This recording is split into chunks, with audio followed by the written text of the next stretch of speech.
What you see in front of you is the U.S. state of Alaska, and the man you see here is the Ukrainian President Zelensky. These two are the American president and the Russian president. What happened is that the American president and the Russian president will meet in Alaska to negotiate an end to the war in Ukraine, but the Ukrainian president is trying to convince them to let him join the negotiations. However, they refuse. The second issue is that Alaska itself is a point of dispute between Russia and the United States because it was once Russian territory before the United States seized it and annexed it. The surprise is that when U.S. President Trump decided to meet with Russian President Putin to negotiate ending the war in Ukraine, he chose Alaska, a state that Russia disputes and demands to reclaim. And who is this man? He's the Prime Minister of India, on whom Trump imposed sanctions under the pretext that he was dealing with Putin, at the very same time Trump himself was going to reconcile with Putin. How can you punish me for dealing with Putin when you yourself are going to make peace with him? He asked. Trump replied, yes. And here important questions arise. What is the story of Alaska? How was it once part of Russian territory before it became part of the United States? Why did Russia even allow the United States to annex it in the first place? Why was Alaska chosen, of all U.S. states, as the venue for this meeting? And why won't they agree to let the Ukrainian president attend the negotiations, even though he is the second party in the war? How can you agree on the terms of ending the war without him? And why are you punishing India just for dealing with Putin? Or is there another reason you're upset with India? And the most important question of all, wasn't Putin refusing to end the war, saying he would continue and had no problem doing so? So what happened to make him agree to negotiate a ceasefire and even announce that he would give up part of the territory he had occupied in Ukraine?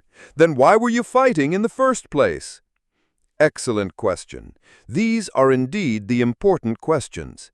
Let's answer them.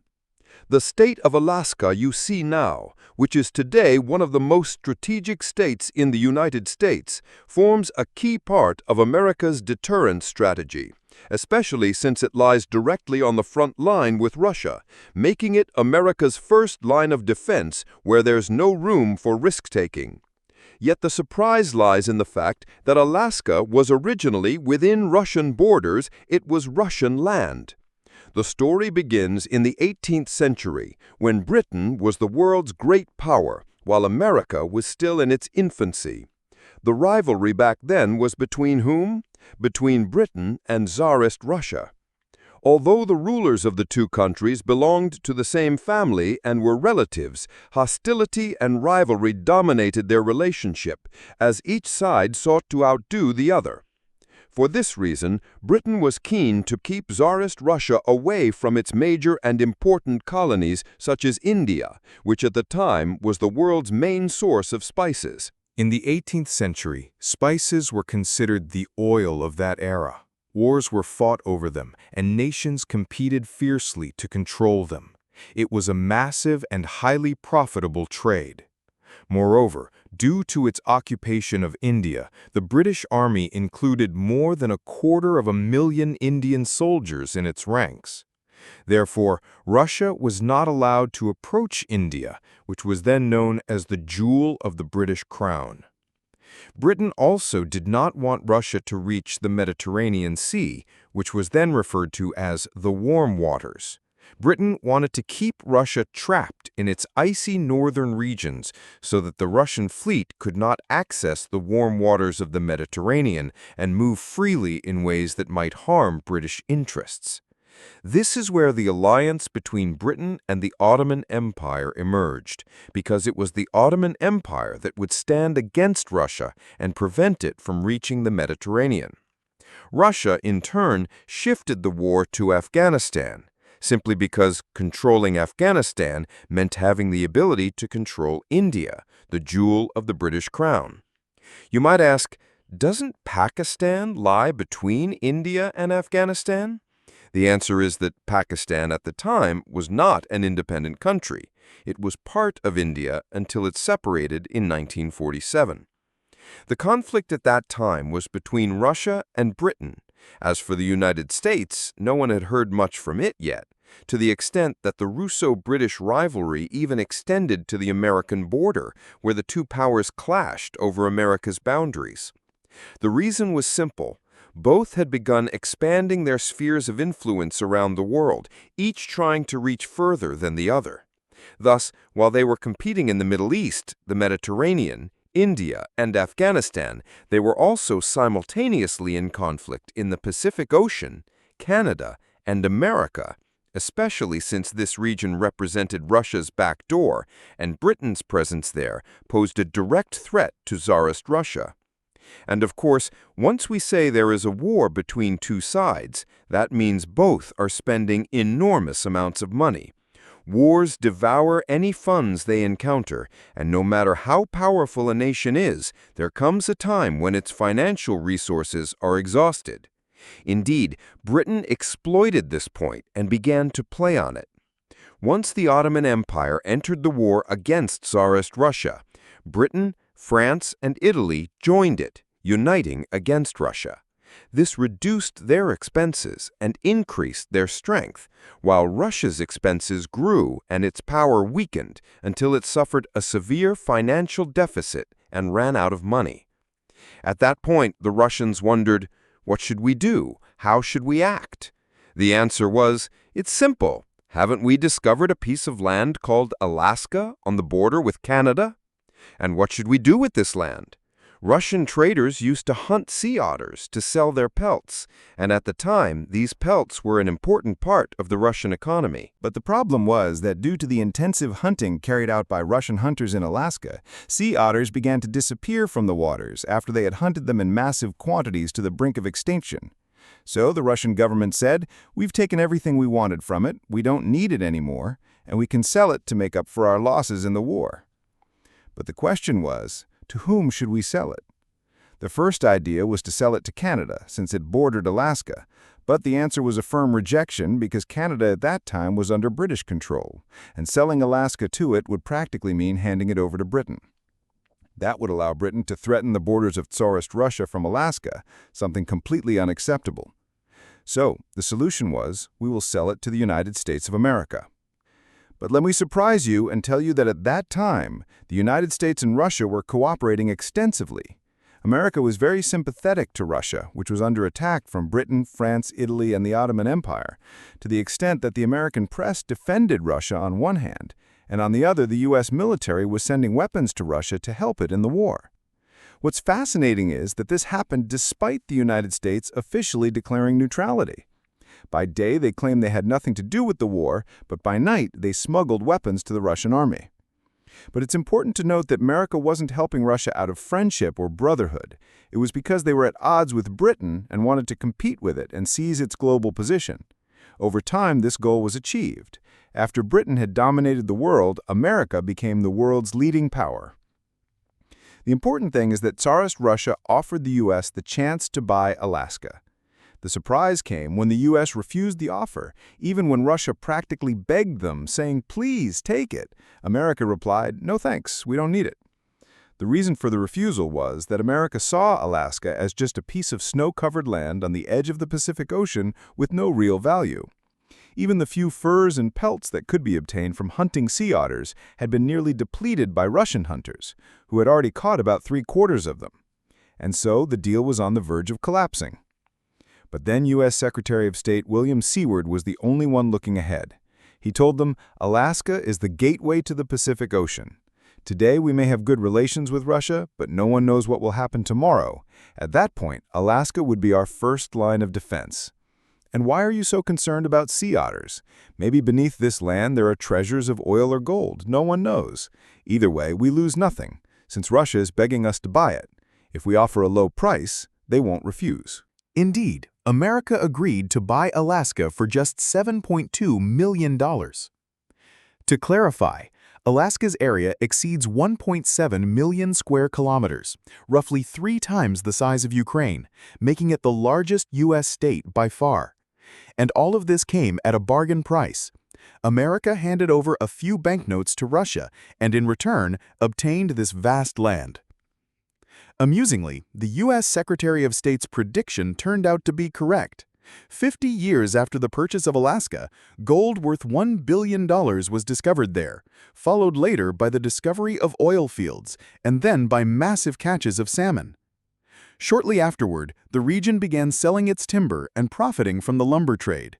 Suddenly, the United States realized that Alaska was not merely its first line of defense or even its gateway to the Pacific Ocean, but rather a land that represented a true treasure whose full potential had yet to be uncovered.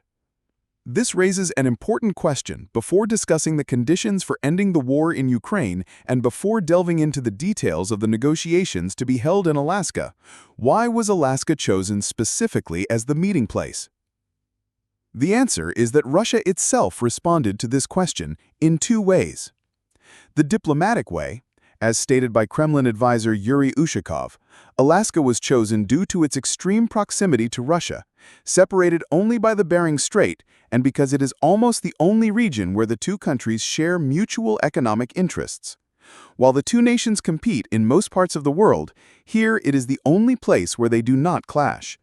This carries a symbolic hint at a convergence of interests, meaning we are allies and there is no problem.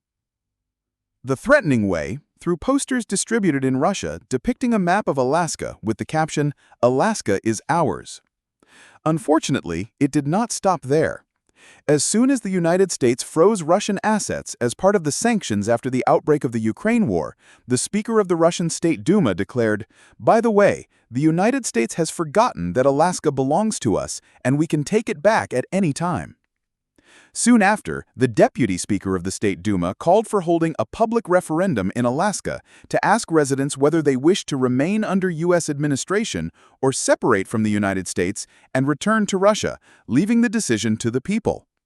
Following this, a document claimed to be official was leaked, alleging that Russian President Vladimir Putin described the sale of Alaska to the United States in 1867 as illegal. Although Russia itself did not confirm the authenticity of this document, its circulation stirred controversy. However, the United States officially responded to Russia, with the U.S. State Department spokesperson stating that even if the document were genuine, and even if President Putin himself had said it, he would not be able to take Alaska back from the United States. Regardless of whether Alaska could ever be reclaimed, the two sides met and discussed whether the war would end or continue. The United States explained that it had sent Steve Witkoff to Russia, where he actually met with President Putin, and they reached a preliminary agreement on the broad outlines for ending the war. However, the problem lay in the conditions Putin set to stop the war, the most important and difficult of which was his insistence on keeping all the territories he had seized in eastern and southern Ukraine, 4 regions: Luhansk, Donetsk, Kherson, and Zaporizhia. Yet, despite holding firmly to this demand, negotiations managed to reduce his claims to just 2 regions, Luhansk and Donetsk, meaning that Putin agreed to give up Kherson and Zaporizhia and return them to Ukraine. However, the United States was unable through negotiations to resolve the rest of the conditions Putin insisted upon, including obligating Ukraine to stop importing weapons and to make its army completely demilitarized, preventing the Ukrainian army from entering into any military agreements or conducting maneuvers with any party, and from threatening Russian territory in the future, permanently prohibiting Ukraine from joining NATO so that what Russia considers a threat does not happen a year or 10 years later, ensuring improved relations between Russia and Ukraine so that they become friendly, something difficult after the war and the accompanying occupation of land, displacement of people, and killing of civilians.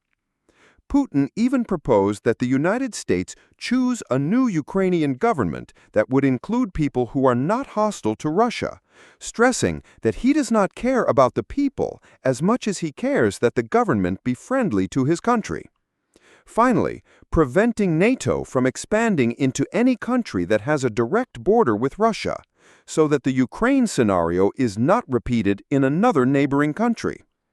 These are Russia's conditions, but what about Ukraine's conditions? The Ukrainian president is still trying to convince Trump to attend the meeting, and Trump in fact wants to attend. But Putin is the one who refuses, saying, "I will not sit at the same negotiating table with Zelensky." The second problem the Ukrainian president faces is that Trump agrees with the idea of Russian control over Ukrainian territories.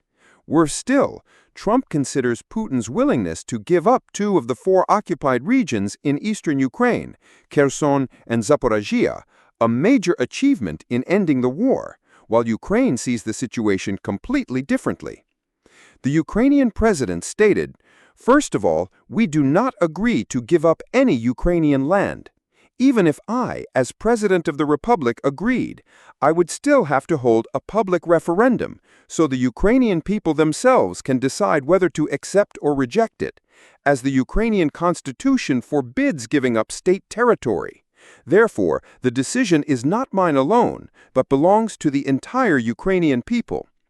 The third problem is that Ukraine and Europe require Trump to secure a ceasefire before negotiations begin. In other words, even if he meets with Putin to negotiate, Putin must first stop the shelling, and only then can the issues of territory, withdrawal, compensation, and reconstruction, among other negotiation terms, be discussed. After all, how can you sit with someone at the negotiating table while they are still bombing you with missiles? Naturally, this condition is rejected by Putin. While Trump stands in the middle, wanting to end the war by any means so he can start extracting rare minerals, he has also begun to grow agitated, to the point of attacking everyone around him, even India. One day, Trump woke up and said, "What's this? Is India importing oil from Russia? Slap tariffs on them." They asked him, "And why, Mr. President?" He said, "Because it deals with Russia and imports oil from it." "But sir, if you yourself are going to sit down with Putin in Alaska, and if America itself imports from Russia goods worth $3.5 billion annually, why not impose tariffs on yourself too? You yourself import from Russia." And let's leave that aside. China imports from Russia half of its crude oil exports, about 5 million barrels per day, and this is not something new or recent. It has been ongoing since 2022 and continues into 2025. So where do you stand on China? Why are you coming after me? He replied, "No, I am not specifically targeting India, but the fact is that America has begun imposing sanctions on Russia in 2 ways, directly and indirectly. The direct way, in cooperation with the European Union countries, has been to impose more than 21,000 sanctions on Russia since the beginning of the war until now. The indirect way is to impose annual sanctions on countries that import oil from Russia. The reason is that preventing countries from importing Russian oil costs Russia billions of dollars. For example, when America and European countries managed to cut Russia's exports of petroleum products in half, Russia lost $75 billion, a large sum without a doubt. But despite this huge amount that Russia lost, countries like China still import half of Russia's crude oil exports, 5 million barrels per day, and yet America has not touched them. Thus, China's faucet continues to pour money into Russia. The same goes for India. Despite facing U.S. sanctions for importing Russian oil, it cannot do without it. India imports 2 million barrels of oil per day from Russia, making Russian oil account for 35% of all the oil India imports from around the world. After Russia, India's top oil suppliers are Iraq, Saudi Arabia, and the UAE, followed by the United States. The U.S. is the 5th largest oil supplier to India, but this did not please Washington. It imposed an additional 25% tariff on Indian products exported to the U.S. on top of another 25% imposed in recent months. This means the U.S. has now raised tariffs on Indian exports to 50%. And the reason, sir? Because India imports oil from Russia, as if saying, "Let Russia help you then." Now, you might ask, if Trump is going to meet Putin in Alaska, as India sees it, why punish India for importing Russian oil? And why not punish China, which also imports Russian oil? I'll tell you. Trump punished India as a way to put pressure on Putin before the negotiations, and it was the perfect time to start pressuring Russia from India's side so it would give up some of its demands in the talks. And indeed, the U.S. pressure began to yield results, as Putin announced that he was ready to give up the Kherson and Zaporizhia regions in exchange for ending the war. As for why the United States did not impose the same tariffs on China, or more precisely, why it did not punish China the way it punished India, the reason is that America was very pleased with China's agreement to supply it with the rare earth minerals needed by U.S. factories, both military and civilian. Since 90% of the rare earth minerals relied upon by American industries come from China, the U.S. simply cannot say no to China. Indeed, when Trump imposed additional tariffs on China, China did not back down or show fear. Instead, it retaliated by imposing additional tariffs on the United States, and more importantly, it cut off America's access to rare earth minerals. At that point, Trump himself began courting China until it agreed to resume exporting those minerals that the U.S. needed. As for India, will it sacrifice Russian oil for the sake of the Americans? I tell you, most likely not. The reason is simple. When India imports Russian oil, it gains two benefits. First, it secures the country's oil needs throughout the year. Second, it buys it at a price lower than global market prices, in accordance with the G7's own decisions. The G7, as part of its sanctions on Russia, decided that the price of Russian oil should not exceed $60 per barrel to reduce Russia's profits. India saw this as a golden opportunity and began purchasing as much Russian oil as possible at below-market prices, then blending it with its own domestic oil and reselling it to higher prices to European countries, mostly in Northern Europe, making substantial profits.